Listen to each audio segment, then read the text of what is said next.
Alrighty, welcome back to another devlog. This is number 45. Um, so on Monday, I decided to kind of change gears a little bit because I had been I had been grinding away, building out the gray box in the first pass of this first level, and I would almost rather do anything than continue on the grind. So I saw an interesting video over the weekend. It was kind of a video series looking at the the um, the AI, particularly of the alien in the Alien Isolation video game, and I kind of wanted to have an HK AI in my video game, and Um, they provide a open source package called Open Cage that kind of describes the behavior tree. It's pretty darn complex, but this series kind of like walks you through it, breaks it down, and kind of shows you how to implement something similar to that. So that's really interesting to me because I want to get a dynamic. I want to, instead of just having static AI, like basic AI patrolling and whatnot. I kind of want to have an AI that's more dynamically controlled in the game. I think that would really set things off and make my game stand out. So I was watching this video series. It's actually in progress, so it's not actually a full series. You can watch from start to finish and follow along and implement. Um, so I'll let that progress uh, until it's at a point where I can actually. But it's also in that's also in the context of Unreal Engine, so I kind of have to translate to that to Unity and my behavior trees. But I was taking another look at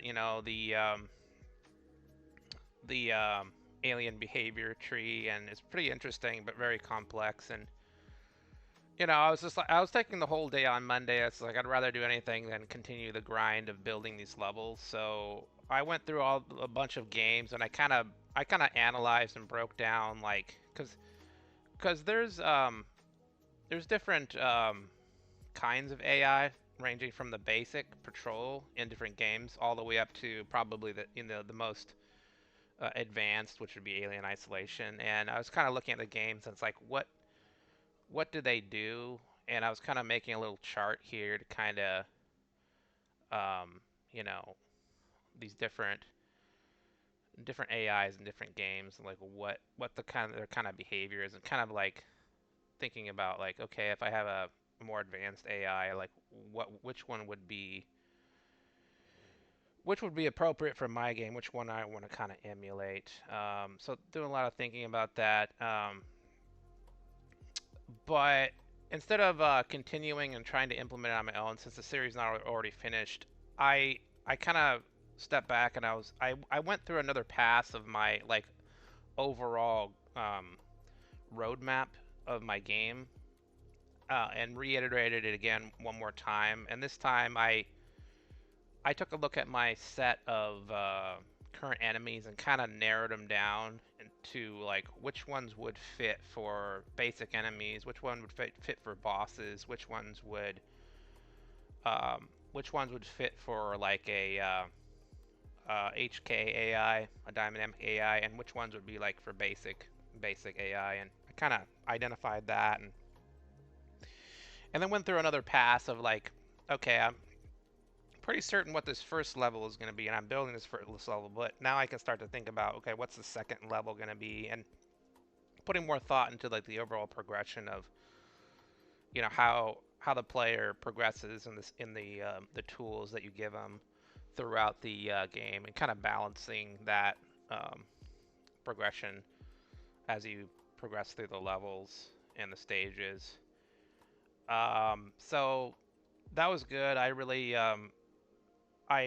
brought the overall picture of the game one more time into focus, and you just got to keep doing these revisions until you're pretty clear about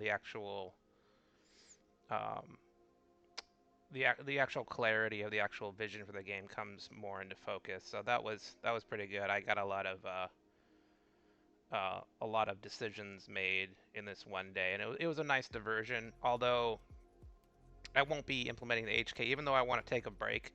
My plan is to kind of like, when I can, take a break from constructing this level, because um, doing 8 hours a day for 5 days straight of doing this level construction, it gets very monotonous. There's a whole half of it is doing the gray box layout and getting all the confiners working so the camera control works correctly, and the other half is dynamically putting together like a creative process, going through your asset inventory and kind of, because you don't want to make each room look the same, but you kind of want to add new things, and then but what really gets you, like, when you have to come in here and add the detail polish, I found that adding rough objects and rough places to kind of like ray boxing the details, and then coming in for the final, and then actually what really is monotonous is like,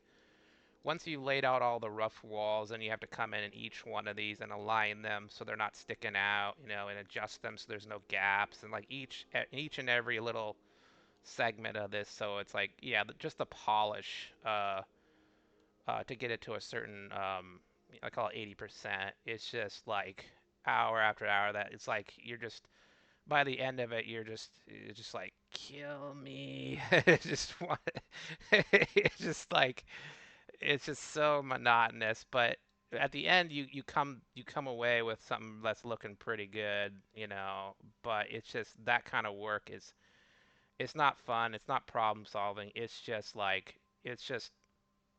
polishing and refining, and but it needs to be done. And this is by no means, production ready, but it's probably 80% there. It'd probably take another pass, but and even uh, this one segment here um, is not even detail complete. I call it like 75% done, and let's see this actually.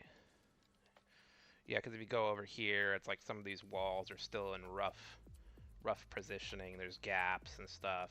And one of the things I did, I was working with splines for the first time, and actually take a prefab and like mold it to a curve that you define for these cables.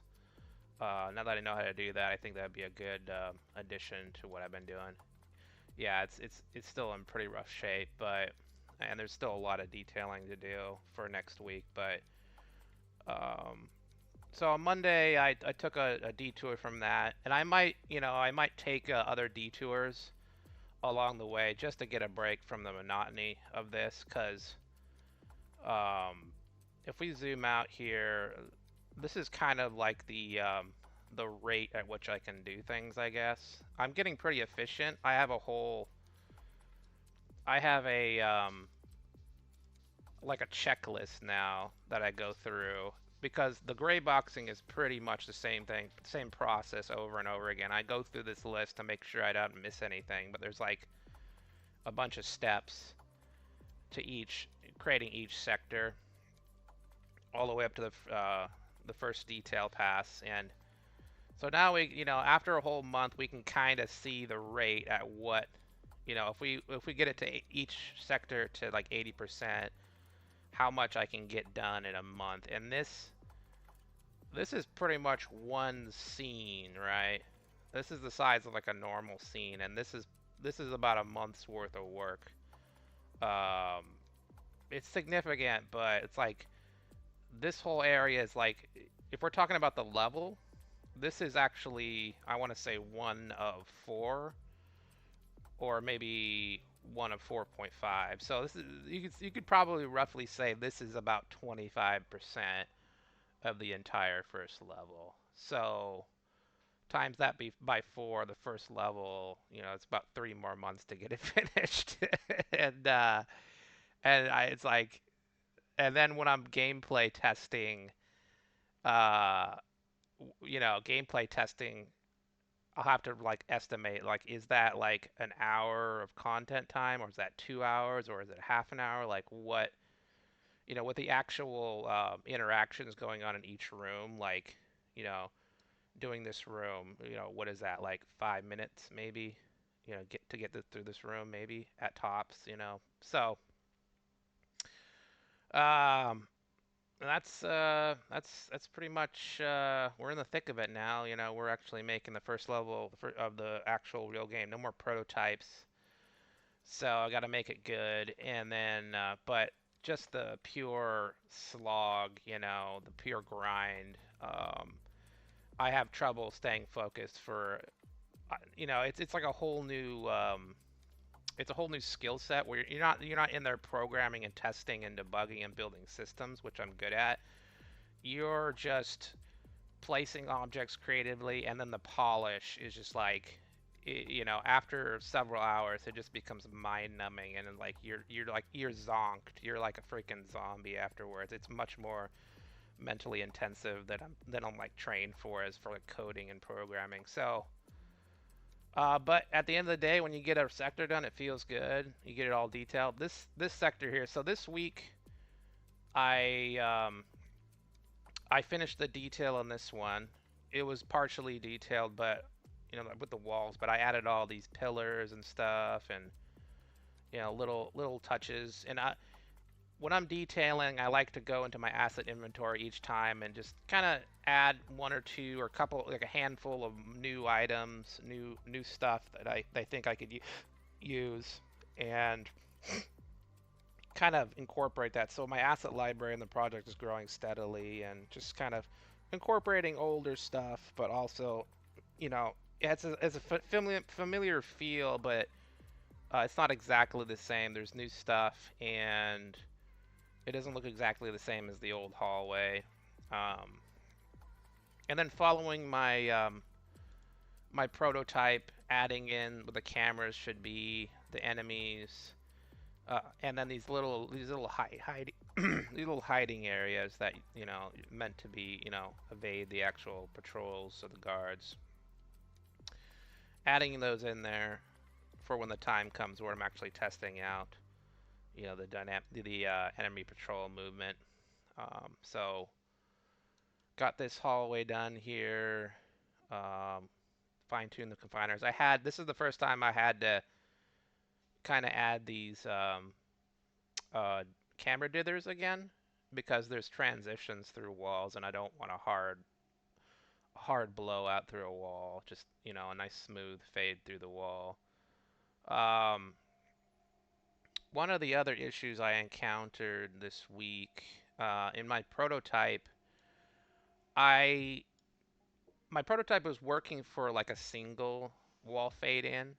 Um, and that was okay, but in this level there's actually multi-wall fade. There's more than one wall fade in, but the issue is that these these objects, they share materials. So if you set the shader of a material, to fade to like alpha 0, over here, it's being controlled in a different sector, it'll actually be controlled over here and as well. So that's not going to work. I had to figure out a way to actually control these, per instance. And then AI helped me. It pointed me to something called material blocks or something, and that it that's what it does. It does just that. It actually allows the same material to pretty much instantiate its actual property settings.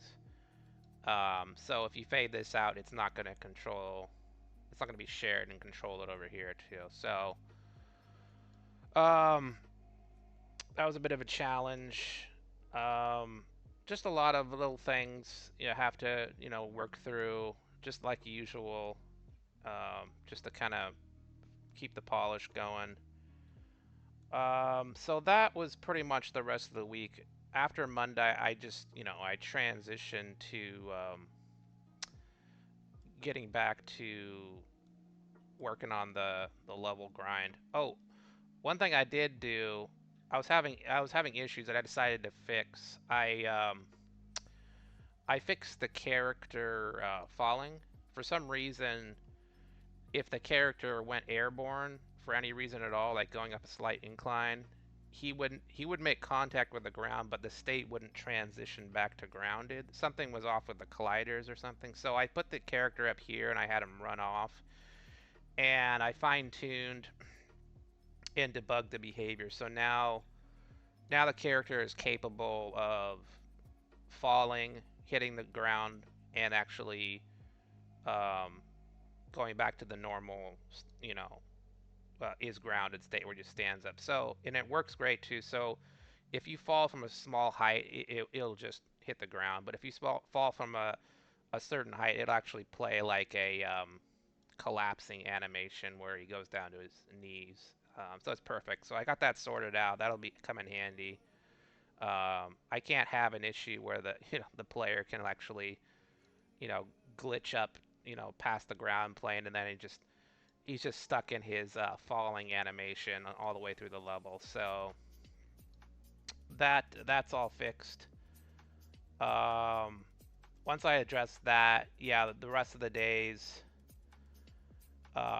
pretty much, you know, wrote what I've been doing. I had a new I got a new door in here, but I pretty much did the same with the other doors, just copied over the structure and animations, no problem. Um, let's see, the fade wall issue, I talked about that. Um, yeah, so I detailed this hall, and then I was able, this sector here was a lot smaller, so it was a lot quicker. The more space you have, the longer it takes to detail. But I gray boxed the walls, everything, and then detailed this, did the confiners, and then on Friday and the end of the week, I started in on this last sector. So, like I said, this is the very last sector of the scene, which means once I get this done, I can move on to another scene, which is the basement floor here. So this scene is a lot smaller, but if I finish this up, I'll have two scenes, and then I get to test out my actual my scene loading that I done months and months ago. I did some prototyping on how to load between scenes, so everything's not in one huge scene. So you can break it up. Again, you can break a scene up into sectors and a level up, and a scene into sectors and a level of scenes. And so how many scenes we have here in the prototype? So we have 1, 2, 3, 4, 5, 6 different scenes that you transition to. So once I have another scene, I can actually test out my prototype logic and how to switch between scenes effectively. And I haven't visited that code functionality in a while, but now I get to test it in actual, not just a small little, bare bones, lightweight prototype, but an actual, full weight production level with all this stuff going on here. Will it stand up? Will it still work as it did in the prototype, or will I have to take another look at the solution? So also with this first scene done, I can actually test out the process from loading to the main menu to the first level. So this is it. This is what game dev looks like. It's slow and grinding and monotonous, but after a month you actually have the real deal. You have a big chunk of your first level. So this is gonna take a while to do, and this is just one level. We're talking about the game gonna have at least 4 levels, so it's gonna be it's gonna be interesting. So this level's theme is, it's like detention center gray, like a gray theme, indoor. But I'm hoping the level 2 is gonna be a lot different, where you're gonna see a lot more colors and vibrancy and whatnot. So and it's gonna be an outdoor exterior. So We'll just keep working like we usually do. Nothing much to do when you're unemployed and you don't really want to go be a plumber. So um, that's all I have to say really for this week. Hope you enjoyed, and we will catch you next time.